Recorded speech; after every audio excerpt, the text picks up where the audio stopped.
Hi and welcome back, and thank you for joining me again on this. Well, I think it's going to be another one of those beautiful autumn days, even though it's still a bit foggy. It is Tuesday, it is November 10th, 2020. In 1949, Barbara Raz was born in New Bedford, Massachusetts. She was educated at Simmons College and at the University of Oregon, where she received an MFA in creative writing. Her first collection of poems, Bite Every Sorrow, was chosen by C.K. Williams to receive the 1997 Walt Whitman Award. In his citation, Williams said, "Barbara Raz's poems are informed by metaphysically erudite and whimsical intelligence. Her verbal expertise and lucidity are as bright and surprising as her knowledge of the world is profound." This is a splendid book, morally serious, poetically authentic, spiritually discerning. Bite Every Sorrow invites the reader to embrace beauty, loss, outrage, and the world in all its particular heartbreaks and hilarities. Because as Raz asks, what's life without the details? And I'd like to read you something from this book, from Bite Every Sorrow, and it's called "You Can't Have It All, but you can have the fig tree and its fat leaves like clown hands gloved with green. You can have the touch of a single 11-year-old finger on your cheek, waking you at 1 a.m. to say, the hamster's back.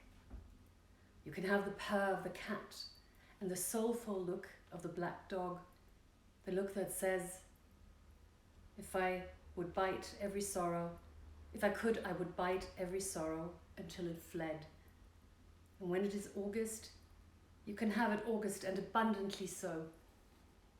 You can have love, though often it will be mysterious, like the white foam that bubbles up at the top of the bean pot over the red kidneys, until you realize foam's twin is blood. You can have the skin at the center between a man's legs, so solid, so doll-like. You can have the life of the mind glowing occasionally in priestly vestments, never admitting pettiness, never stooping to bribe the sullen guard who'll tell you all roads narrow at the border. You can speak a foreign language sometimes, and it can mean something. You can visit the marker on the grave where your father wept openly. You can't bring back the dead, but you can have the words forgive and forget hold hands, as if they meant to spend a lifetime together. And you can be grateful for makeup, the way it kisses your face, half spice, half amnesia, grateful for Mozart, his many notes racing one another towards joy, for towels sucking up the drops on your clean skin, and for deeper thirsts, for passion fruit, for saliva.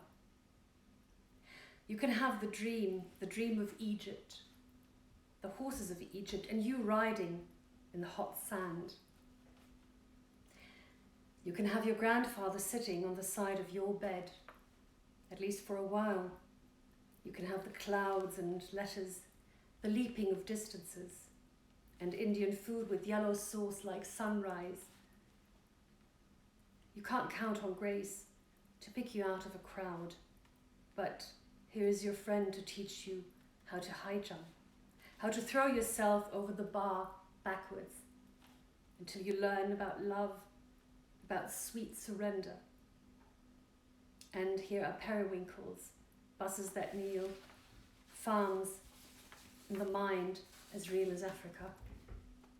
And when adulthood fails you, you can still summon the memory of the black swan on the pond of your childhood, the rye bread with peanut butter and bananas your grandmother gave you while the rest of the family slept. There is the voice, you can still summon it at will, like your mother's. It will always whisper, you can't have it all. But there it is. I think You Can't Have It All by Barbara Raz is one of those poems that really speaks for itself and needs no further explanation. And You Can't Always Get What You Want by the Rolling Stones from 1969 seems like a great song for this very special and very beautiful poem, and I hope you enjoyed it. Feel free to join me again tomorrow. So have a wonderful day, and I can just see the fog is almost gone and the sun's coming out, so it's going to be a lovely day here. Take care and bye-bye.